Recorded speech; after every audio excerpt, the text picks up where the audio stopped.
Waste की आपने नाराजगी मोल ले ली, आप कितना दिन चल पाए? Pakistan is an out and out consumer country. It has nothing to offer to the world. It is dependent on the charity of the world. आप चैरिटी पे डिपेंडेंट हो ग्लोबल पावर्स की। वो अगर जीएसपी का स्टेटस हटा लें, आपके सारे जो एक्सपोर्ट है वो जीरो हो जाएंगे। तो कितना राइट। आप बचा लोगे ये ऑयल इंपोर्ट करके? उसमें आपको कई बार 10 रुपए का नुकसान के लिए 90 रुपए का फायदा देखना पड़ता है। वेस्ट आपके लिए बहुत कुछ करता है। आपकी सैलरी की सारी जो ये है, क्या नाम है, वेपनरी है, वो वेस्ट से है। सब कुछ चेंज करके आप ले आओगे चाइना से और उससे, और वेस्ट की दुश्मनी मोल ले लोगे आप। It will not be that. ये इंटरनल कंजम्पशन के लिए है। नमस्कार।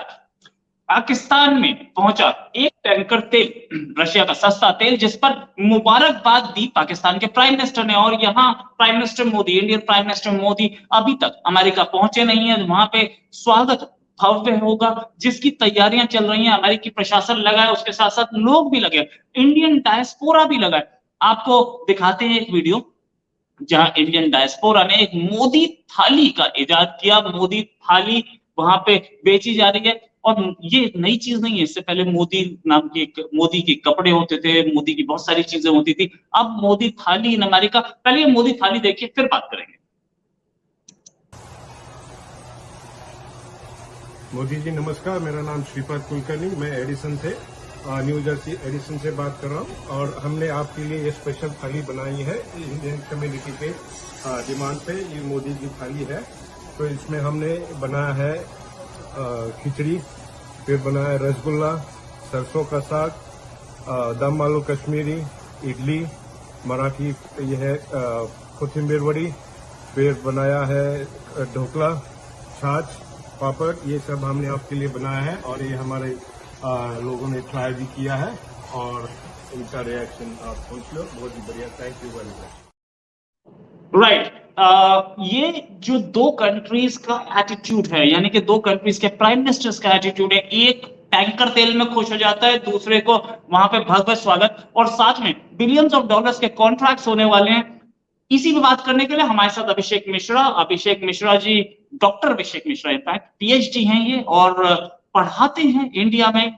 वर्ल्ड के कई कंट्रीज में रह चुके हैं, वही वर्ल्ड के कई कंट्रीज में रिसर्च कर चुके हैं, और एक लॉयर भी है। डॉक्टर साहब, बहुत बहुत स्वागत आपका हमारे शो में। डॉक्टर साहब, पहली चीज ये कि प्राइम मिनिस्टर मोदी वहां जाएंगे, अभी तक कोई सुगबुगाहट नहीं है। क्या हम लोगों को ऐसे अचीवमेंट्स की आदत पड़ चुकी है, ये मोदी थाली भी बन गई, लेकिन पड़ोसी जो कंट्री है वो एक टैंकर पर खुश हो गया, और ट्विटर पर बधाइयां दे रहे हैं प्राइम मिनिस्टर। देखिए दादा, पहले तो बहुत बहुत धन्यवाद, आपने मुझे बुलाया। आपके शो में आना मेरे लिए बहुत प्रिविलेज की बात है। देखिए दादा, मैं आपको बताऊं, मैं कई साल यूरोप में रहा या इधर उधर भी रहा। तो मोदी जी के आने से पहले कोई हमारे पॉलिटिशियंस के बारे में या पॉलिटिकल हैपनिंग के बारे में या जो इंडिया में हो रहा है, कोई जानता नहीं था। मगर मैंने खुद पीएचडी अपनी जब जर्मनी से की, मैं 2018 की बात बता रहा हूँ, मैं अपने प्रोफेसर के बाद पास किसी पीएचडी के टॉपिक के सिलसिले में मिलने गया। हमारी बात काफ़ी लंबी चौड़ी हुई, 1 घंटे तक मैं बैठा रहा उनमें। उसमें उन्होंने 40 मिनट तक मुझसे सिर्फ प्राइम मिनिस्टर मोदी की बात की, और मैं ये बात बता रहा हूँ आपको जर्मनी के एक प्रोफेसर की, और काफ़ी रिनाउंड प्रोफेसर हैं। तो मोदी जी ने अपनी जो पहचान है वो तो महसूस करा दी थी। मैं आपको अब एक दूसरा एग्ज़ाम्पल देता हूँ। मेरे अभी यहाँ आने से पहले मैं एक ब्रिटिश यूनिवर्सिटी में प्रोफ़ेसर था, तो ब्रिटिश यूनिवर्सिटी में मेरे जो डीन थे वो एक ग्रीक सिटिज़न थे। तो उनसे मेरी बातचीत हो रही थी, तो उन्होंने बताया उनके टीवी पे वो समाचार सुन रहे थे ग्रीस में, और ग्रीस के जो थे होम मिनिस्टर वहाँ मौजूद थे। तो उनसे जो न्यूज़ एंकर था, उसने क्वेश्चन पूछा कि भई आपको आज की डेट में सबसे इफ़ेक्टिव फॉरेन मिनिस्टर या सबसे इफ़ेक्टिव जो डिप्लोमेट है वो कौन लगता है? तो उन्होंने कहा कि एस जयशंकर।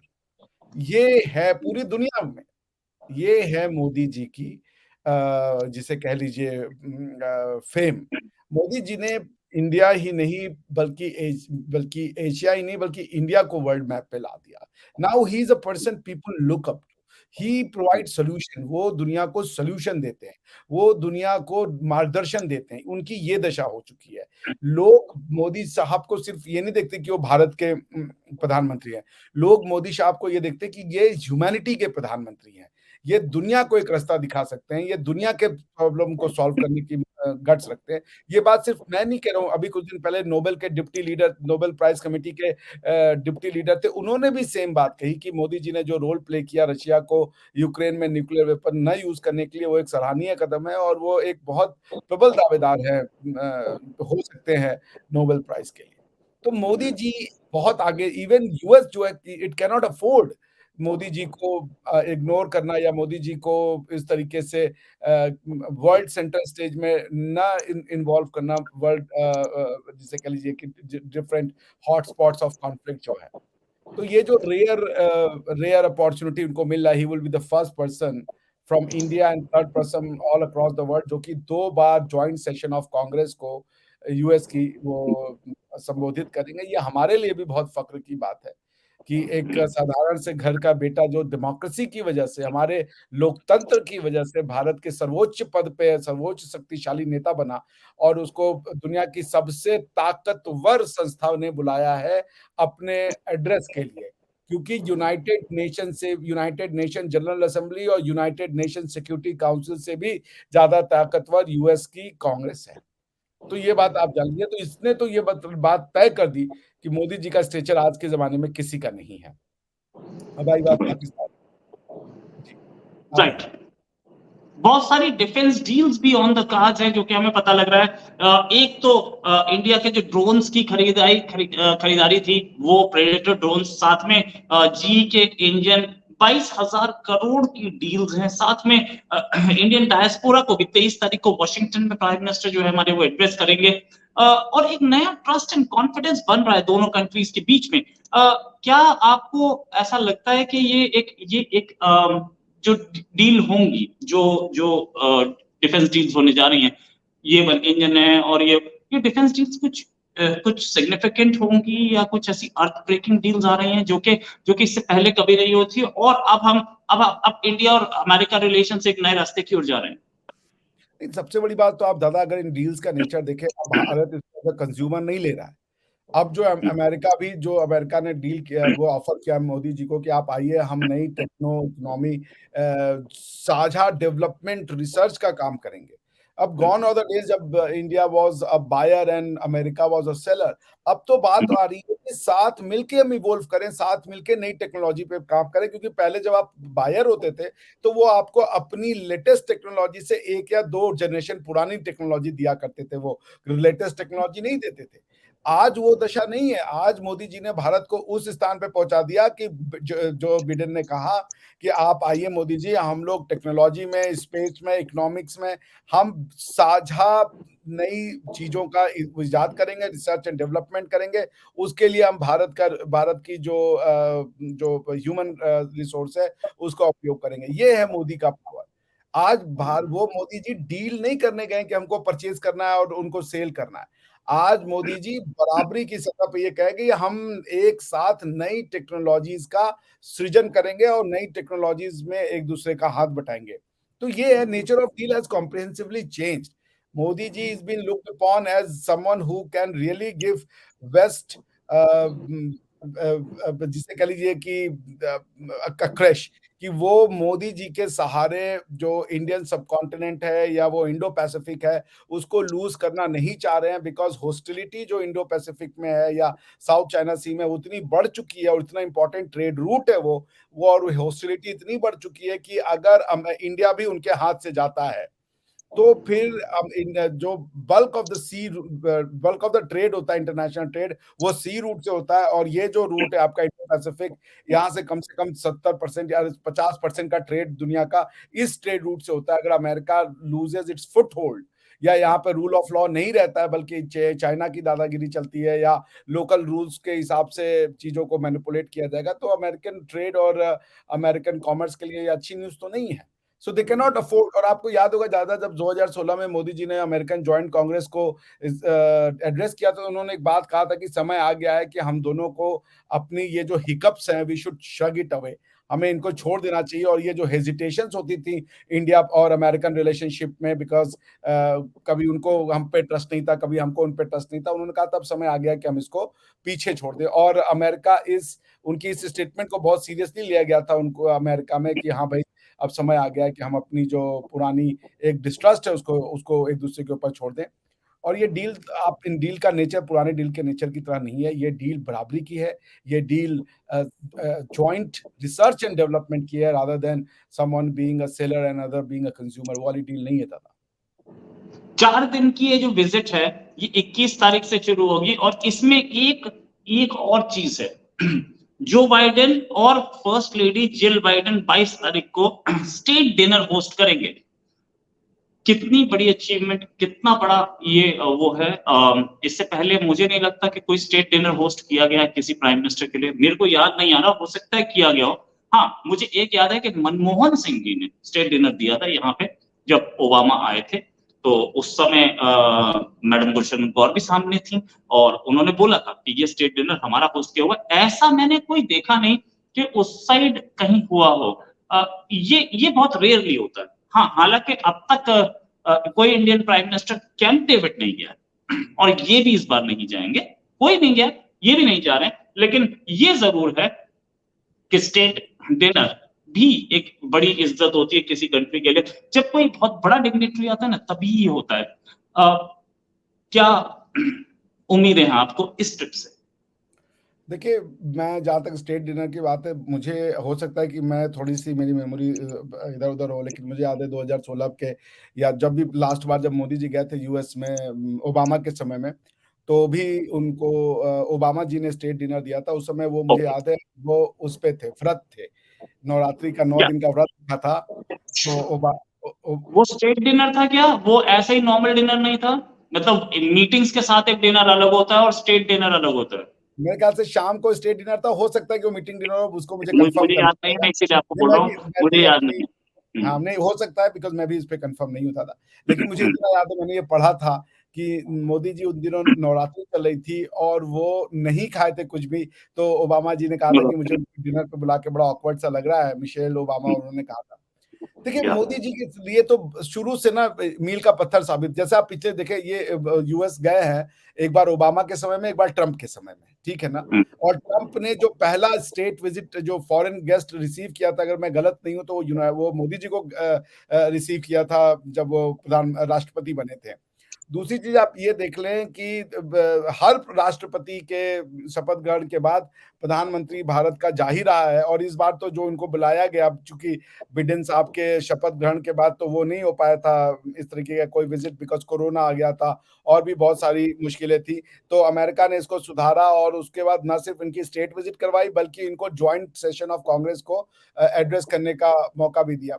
तो देखिए मोदी जी के लिए कई मील के पत्थर तोड़े गए हैं। जब पहली बार गए थे ओबामा जी ने आउट ऑफ टर्न जाकर के अपनी गाड़ी पे इनको बैठा करके ले गए थे और याद है आपको ज़्यादा वो कोई उनका पार्क था, उस पार्क में उन्होंने विज़िट करवाई थी, वो बड़ी-बड़ी मूर्तियाँ थी, उनको दिखा रहे थे ये वो।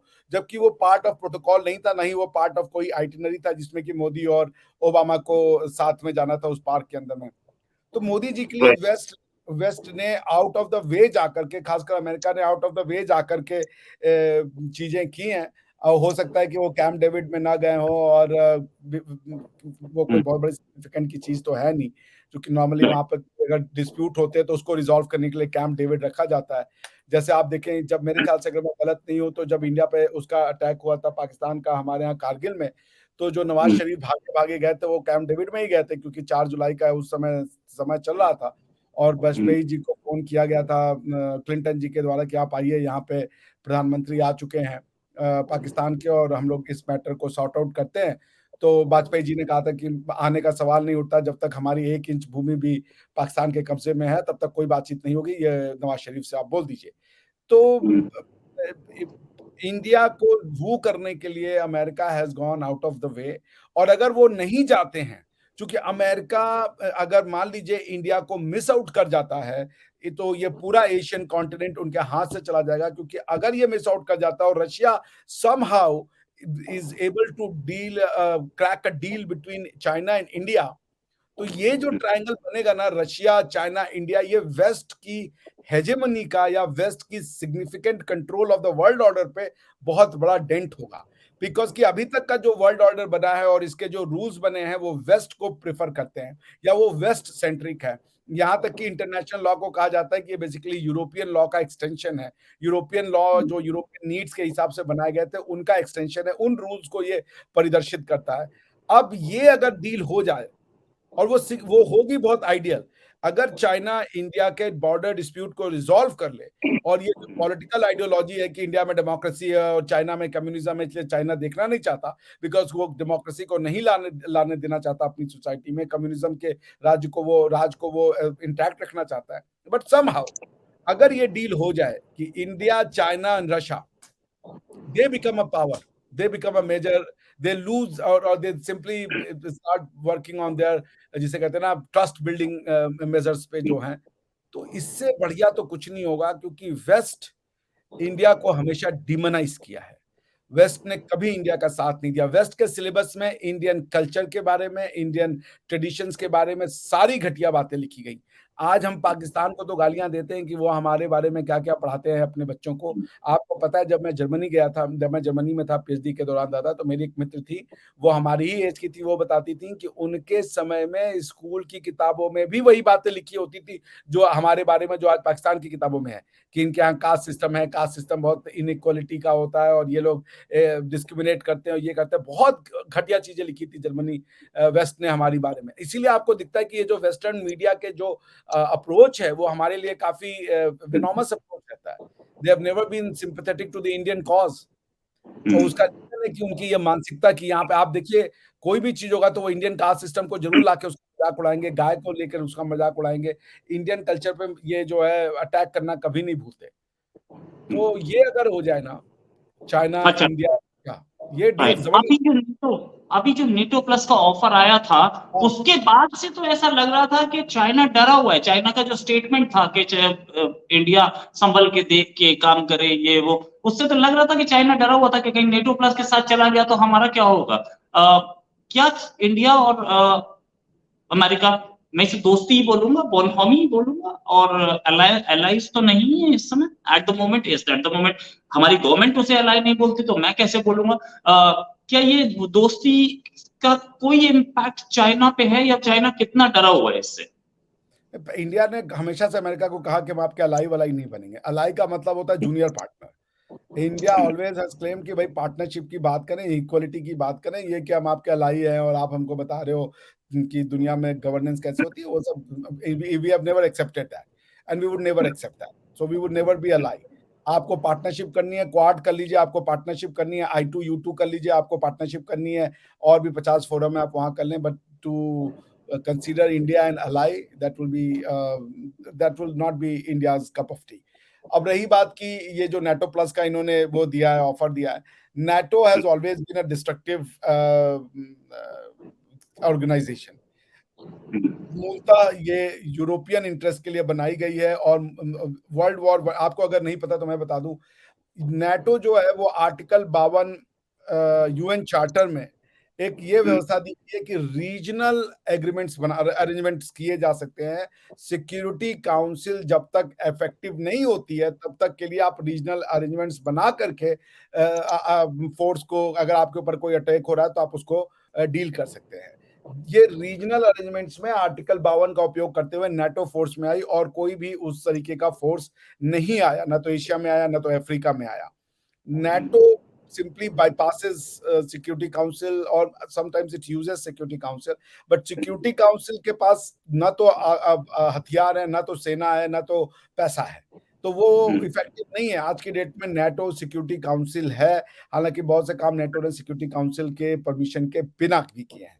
बहुत जगह पे NATO जो है वो एक डिस्ट्रक्टिव फोर्स का काम किया, जैसे आप देख लें अफगानिस्तान में NATO फोर्सेज रहीं, उसके बाद और भी जगह पे NATO फोर्सेज रहीं। जब भी यूज ऑफ फोर्स करना होता है तो ये एक कलेक्टिव यूरोपियन पावर्स आते हैं, बम बरसाते हैं और चले जाते हैं। हालांकि over the period of time Europe ने NATO को इस तरह के मिशंस पे भेजना बंद कर दिया था, या पार्टिसिपेशन बंद कर दी थी।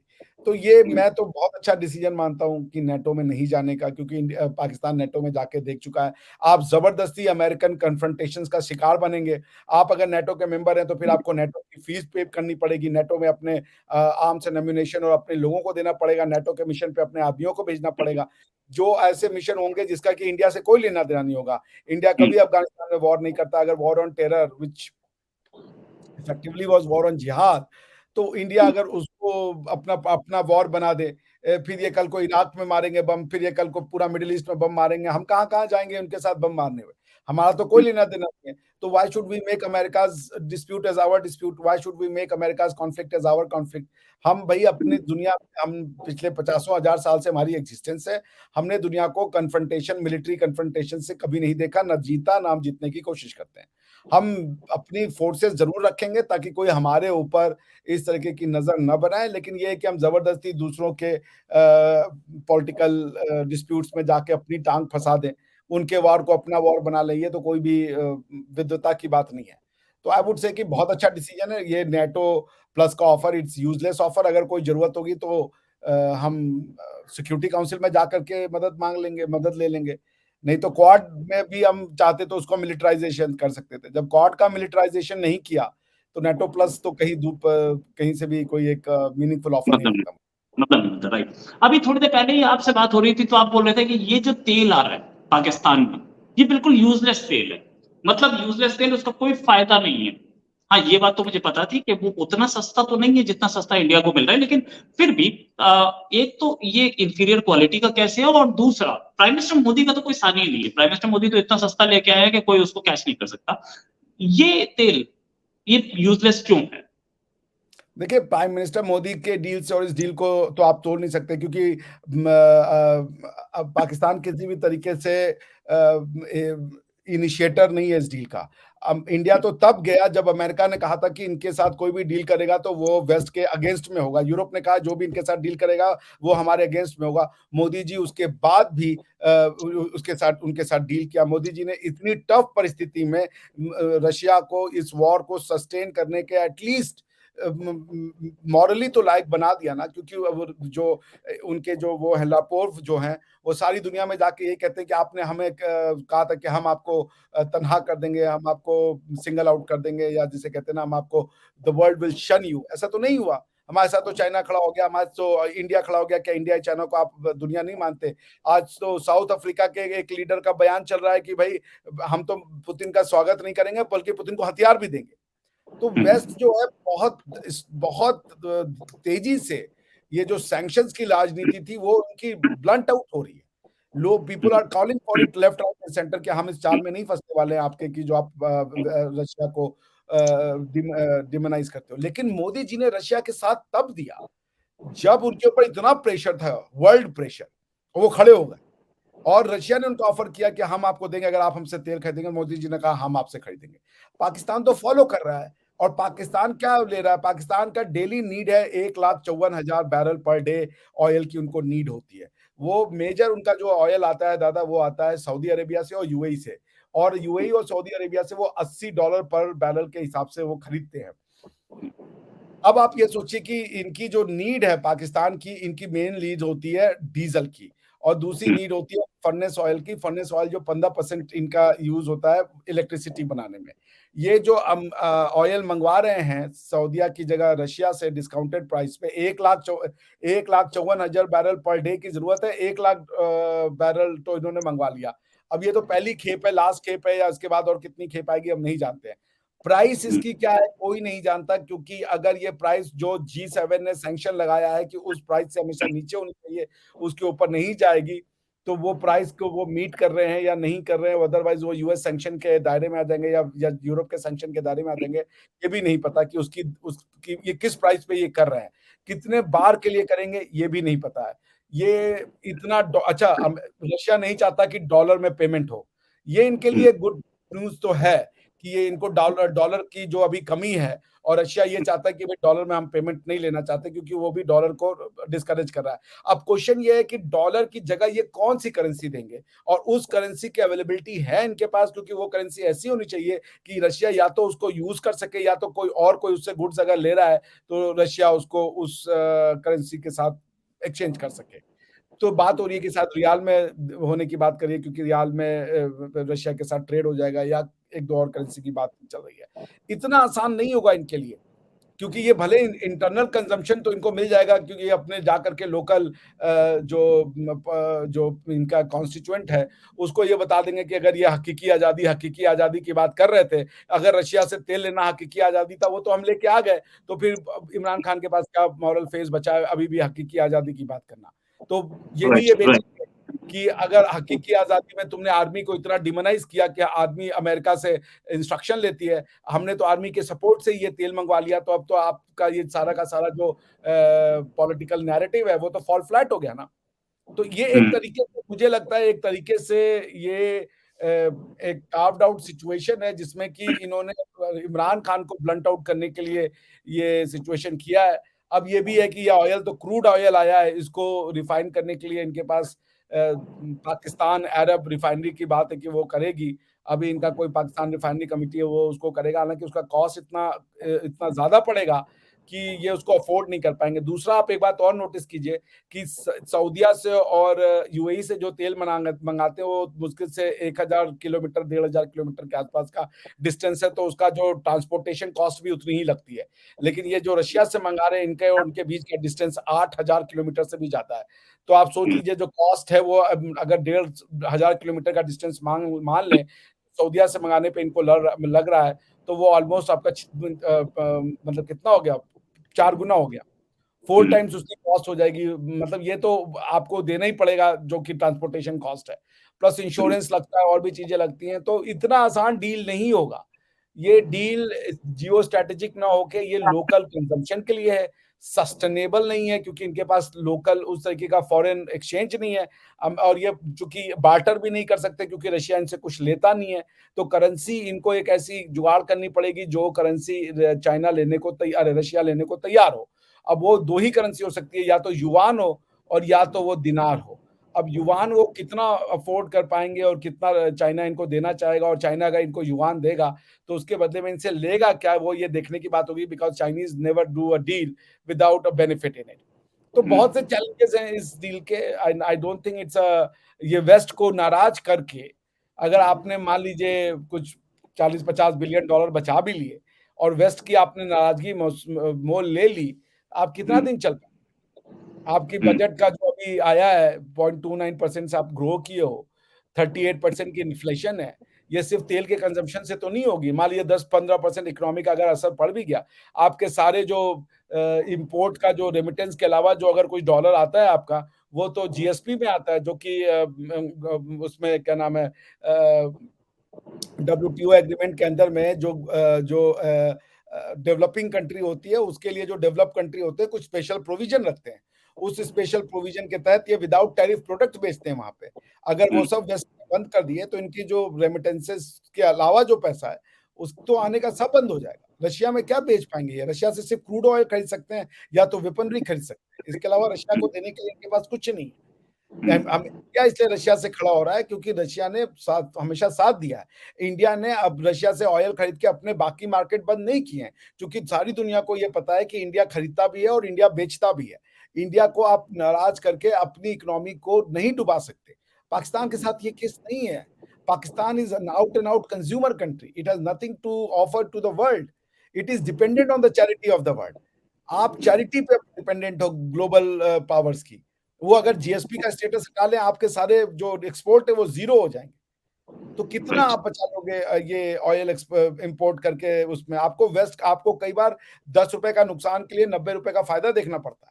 वेस्ट आपके लिए बहुत कुछ करता है। आपकी सारी की सारी जो ये है क्या नाम है वेपनरी है वो वेस्ट से है। सब कुछ चेंज करके आप ले आओगे चाइना से और उससे, और वेस्ट की दुश्मनी मोल ले लोगे आप। It will not be that. ये इंटरनल कंजम्पशन के लिए है, ये सस्टेनेबल है ही नहीं है ये ऑयल। और ये मैं बात बता दूं, ये न्यूज आज इनके इसमें छपी है, मैंने इसको अप्रैल 2023 में ही पढ़ा था कि डील इनकी फाइनल हो चुकी थी।